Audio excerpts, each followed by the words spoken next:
इसके लिए मैं आपका दिल से धन्यवाद करता हूं।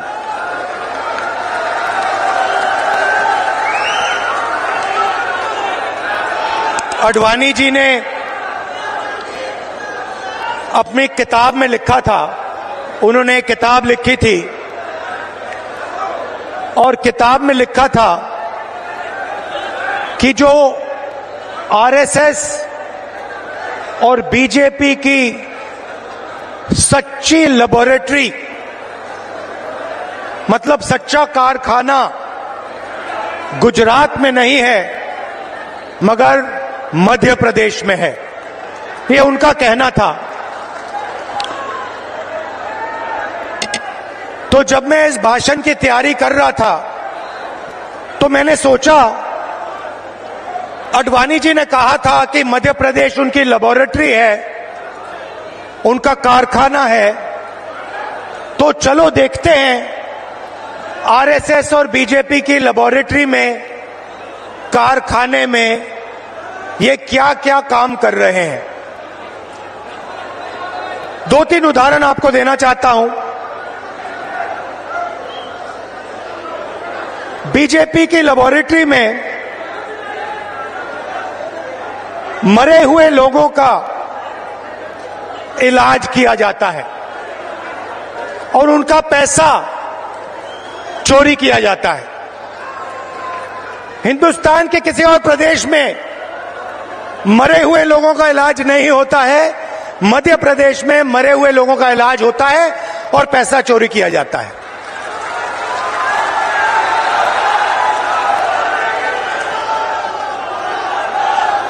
मध्य प्रदेश में और किसी प्रदेश में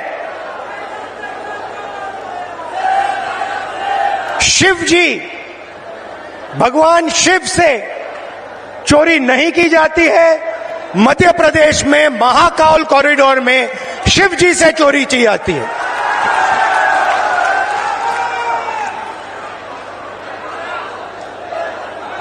बच्चों के जो स्कूल यूनिफॉर्म होती है,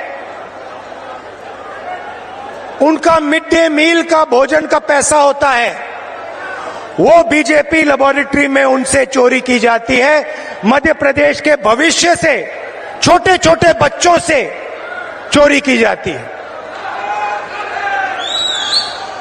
व्यापम में 1 करोड़ युवाओं के भविष्य को बर्बाद किया जाता है, 40 लोगों की हत्या हो जाती है, एमबीबीएस की सीट बिक जाती है और पटवारी बनने के लिए 15 लाख रुपए की रिश्वत देनी पड़ती है। मगर ये लोग वहां नहीं रुकते। बीजेपी की लेबोरेटरी में 18 साल में 18,000 किसानों ने आत्महत्या की है। हर रोज 3 किसान बीजेपी की लेबोरेटरी में आत्महत्या कर डालते हैं। मंदसौर में बीजेपी की लेबोरेटरी में को गोली मारी जाती है, पे 18% और पेस्टिसाइड पे 12% जीएसटी लग जाती है। ठहरिए, बीजेपी की लेबोरेटरी में हर रोज महिलाओं का बलात्कार होता है। 12 साल की में रेप होता है। भोपाल में एक लड़की का बलात्कार होता है और जब उसका भाई उसे बचाने की कोशिश करता है तो पुलिस के सामने उसकी हत्या कर दी जाती है। ये बीजेपी आरएसएस की लेबोरेटरी का काम। 45 सिलेंडर 11 और जहां भी देखो वहां पे प्राइवेटाइजेशन और कॉन्ट्रैक्चुअलाइजेशन किया जा रहा है। यह काम बीजेपी की लेबोरेटरी में आपके सामने किया जाता है। बीजेपी के लेबोरेटरी में आदिवासी जिला है। बीजेपी के नेता आदिवासियों के ऊपर पेशाब करते हैं।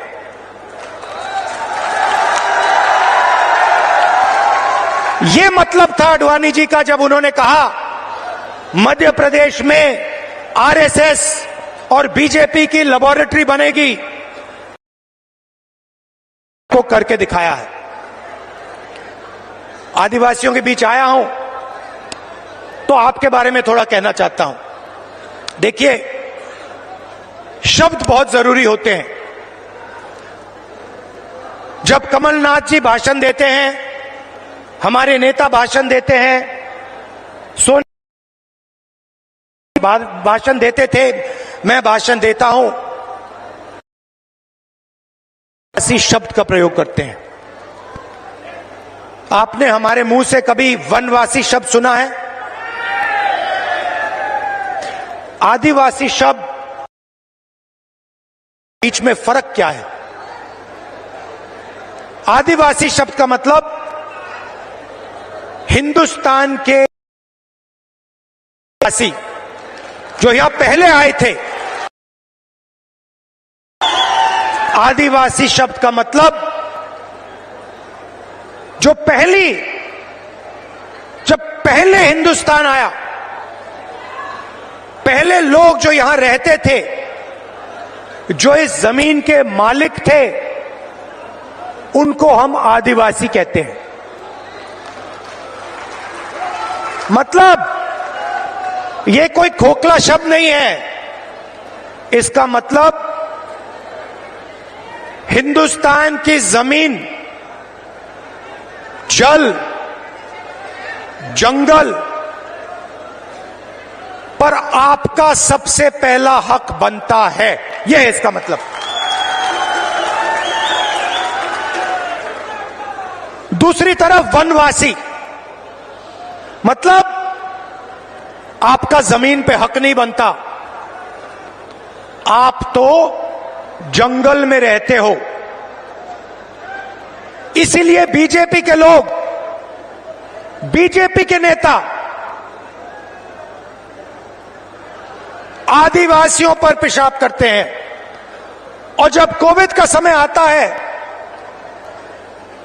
तो जो जानवर को भी खिलाया नहीं जा सकता, वो मध्य प्रदेश के आदिवासियों को खिलाने की कोशिश करते हैं।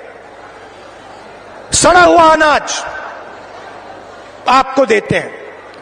इनका कहना है कि आपको जंगल में रहना है। इनका कहना है कि आपके बच्चों को ना इंजीनियर बनना है, ना लॉयर बनना है, कि आपको बैंक लोन नहीं मिलना चाहिए, आपको आवास योजना में सही पैसा नहीं मिलना चाहिए, क्योंकि आप जंगल के हो, आपको जंगल में रहना चाहिए और आपको जंगल में मरना चाहिए। यह है आदिवासी और वनवासी शब्दों का फर्क।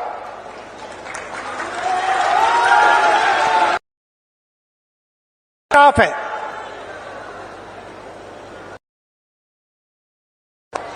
जमीन का हक मिलना चाहिए, जंगल का हक मिलना चाहिए। और हम कानून लाए, क्योंकि हम खोखले वायदे नहीं करते। हम पैसा कानून लाए, हम फॉरेस्ट राइट एक्ट कानून लाए। अब इन पैसा कानून में साफ लिखा था, जमीन लेनी है, चाहे वो हिंदुस्तान का सबसे बड़ा उद्योगपति हो, अदानी हो, कोई भी हो, अगर जमीन लेनी है तो पहले जाकर हाथ जोड़कर ग्राम सभा के से जाकर पूछिए, नहीं तो जमीन नहीं ले सकते। ये कानून बनाया हमने।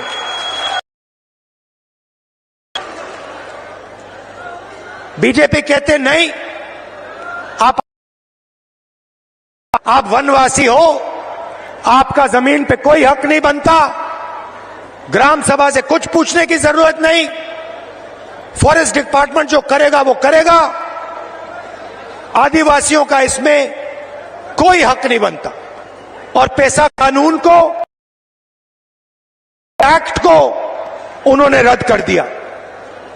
4.5 लाख पट्टे, जमीन के पट्टे जो आपके हैं, जो आपको मिलने चाहिए, उन पट्टों को बीजेपी की सरकार ने रिजेक्ट कर दिया, रद्द कर दिया।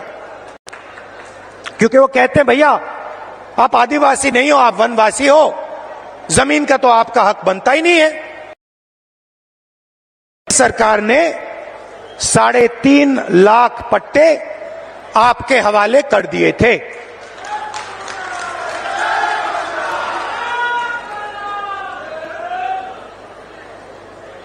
बीजेपी सरकार ने धमकी देकर, डराकर आपसे जमीन छीनी। जोबट में, मंडला में, डिंडोरी में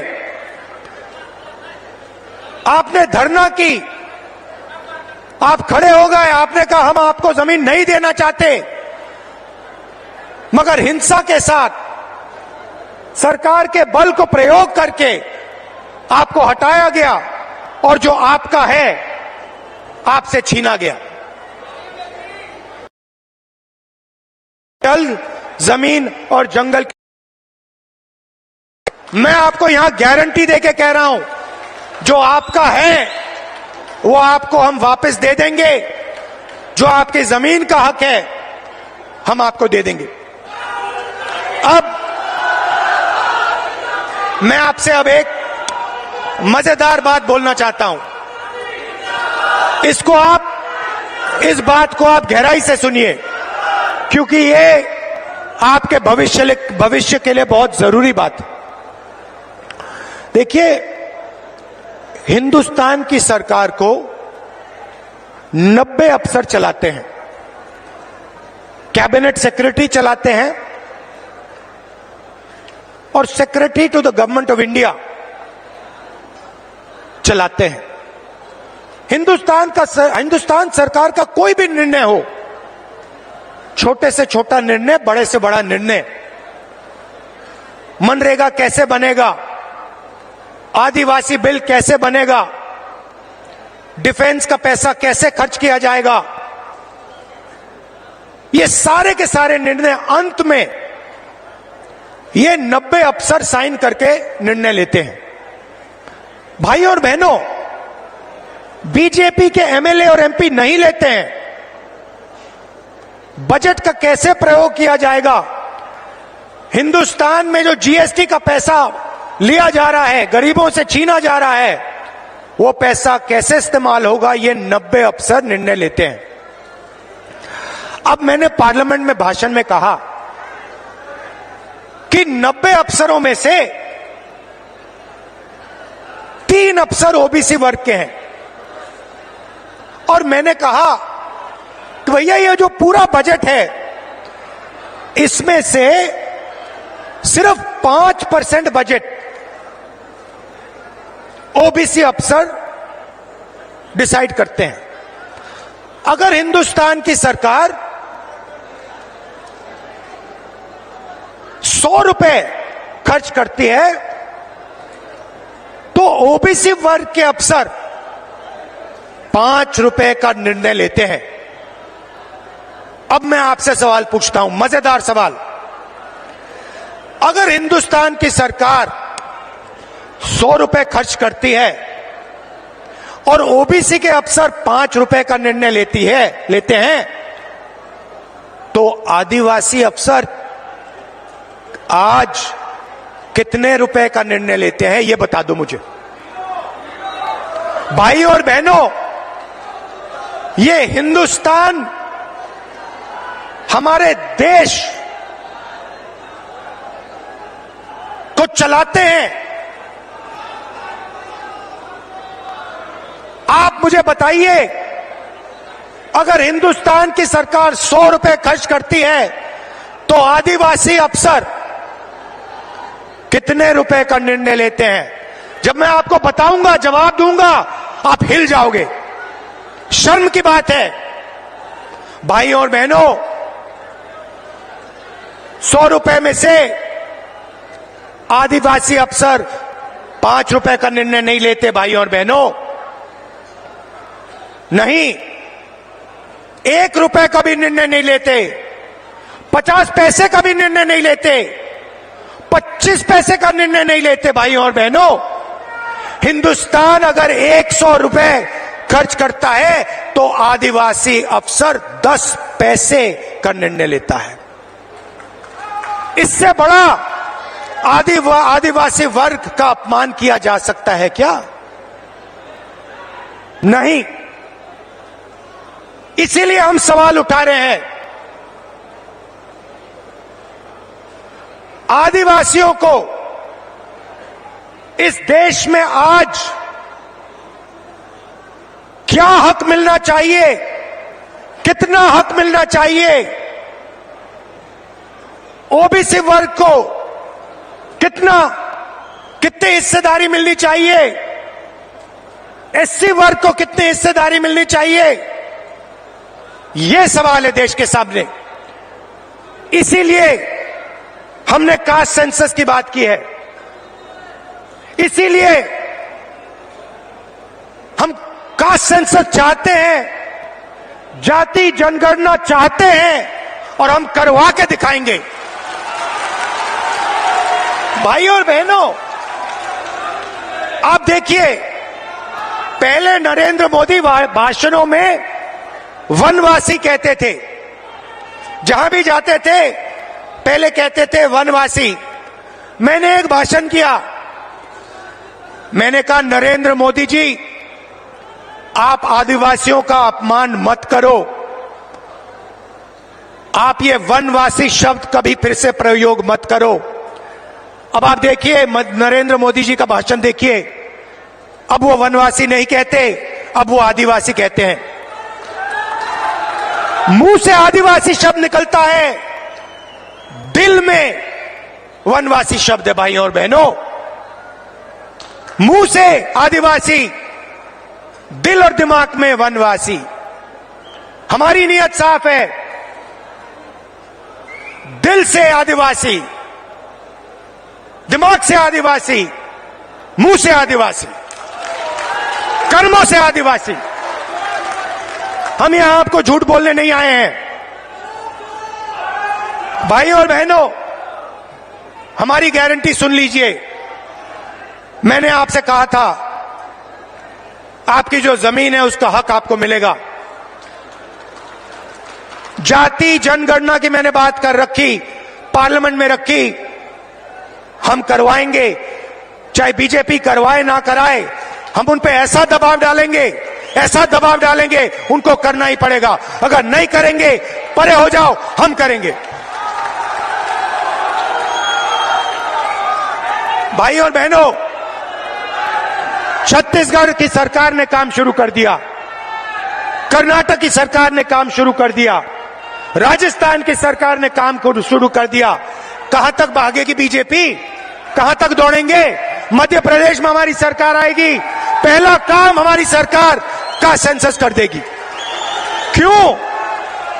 क्योंकि हम आदिवासी वर्ग को, दलित वर्ग को और ओबीसी वर्ग को हिंदुस्तान की हिस्सेदारी देना चाहते हैं।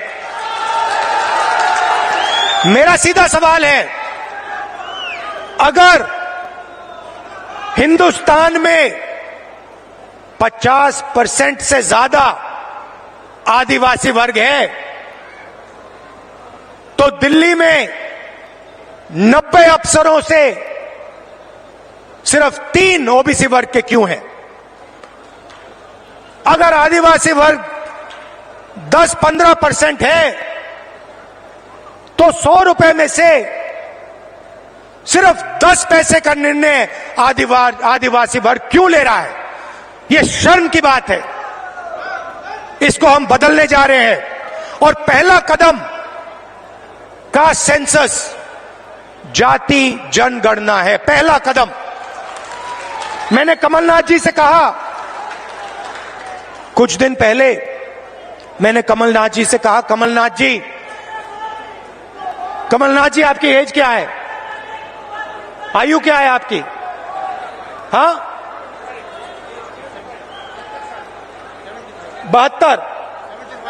बहत्तर साल की एज है। आप देखिए, कांग्रेस के नेता हैं, कभी जीप पे चढ़ जाएंगे, कभी भारत जोड़ो यात्रा पे निकल जाएंगे। कुछ दिन पहले भीड़ के बीच में घुस गए, थोड़ी सी चोट लग गई, घुटने में चोट लग गई। मैंने पहला सवाल इनसे पूछा, कमलनाथ जी आपने एक्सरे करवाया, एमआरआई आपने करवाया? कहते हां मैंने करवाया। क्या हुआ? नहीं, हड्डी नहीं टूटी थी, लिगामेंट में थोड़ी चोट लगी। वही बात मैं कह रहा हूं, कास्ट सेंसस, जाति जनगणना एक्सरे है। आदिवासी वर्ग को चोट लग रही है, ओबीसी वर्ग को चोट लग रही है, दलित वर्ग को चोट लग रही है।